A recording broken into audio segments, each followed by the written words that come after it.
Je fonce à plus de 900 km/h dans ces fusées roulantes pour te présenter ton épisode du jour. Et oui, c'est déjà l'heure de ton Automoto Express. La Peugeot 9X8 reste fidèle à sa philosophie. La première séance de roulage de l'hypercar de la marque au Lyon avait eu lieu fin 2021. Elle a retrouvé la piste ce matin en Espagne. Peugeot a profité de l'occasion pour publier quelques clichés, de quoi confirmer l'absence d'aileron arrière. Lors de sa présentation en juillet dernier, Peugeot avait présenté une première auto surprenante dépourvue du traditionnel aileron. Les ingénieurs ont donc trouvé la solution pour plaquer le prototype au bitume. En plus des quelques photos, Peugeot a dévoilé une petite vidéo loin d'être anodine. On peut entendre pour la première fois le V6 2,6 litres biturbo de 680 chevaux et son moteur électrique de 272 chevaux chanter. Place désormais au processus de développement avant les premières compétitions cette année.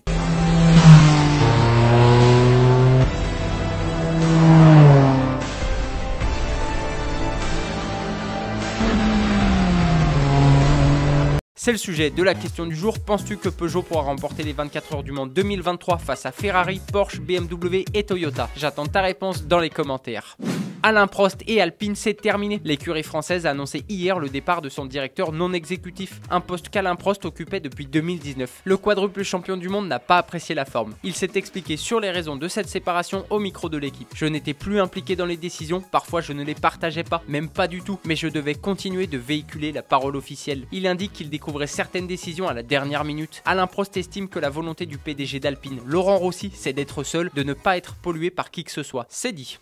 On s'envole maintenant du côté de Tokyo pour la suite des nouveautés. Lexus casse les codes. As-tu déjà entendu parler du NX 450H Plus? C'est le SUV familial hybride rechargeable de Lexus. Pas une promesse d'aventure donc. Mais ça c'était avant. Ce n'est qu'un concept pour l'instant, mais Lexus a transformé son SUV. Avec ses BF Goodrich All-Terrain, ses éléments noir mat et sa galerie, il paraît beaucoup moins sage. Et puis il est 4 roues motrices. Toi aussi tu aimerais qu'il y ait une version de série? Nissan bientôt à la conquête d'un nouveau marché. Le marché des vannes aménagées est en pleine expansion depuis quelques années. La marque japonaise a profité du salon de Tokyo pour dévoiler deux concepts, le Nissan Caravan Mountain Base et le Nissan Caravan My Room. Ce sont deux visions radicalement différentes. Le premier est taillé pour les expéditions, pneus à crampons, panneaux solaires, peinture mat, barre de feu LED, quand le deuxième privilégie le confort, grand lit double, canapé, étagère et placard. Aucune mise en production n'est envisagée pour le moment. C'est dommage parce qu'il pourrait faire du tort aux mastodontes qui dominent le segment. Automoto Express, c'est terminé pour aujourd'hui, je te donne rendez-vous demain. Allez, ciao!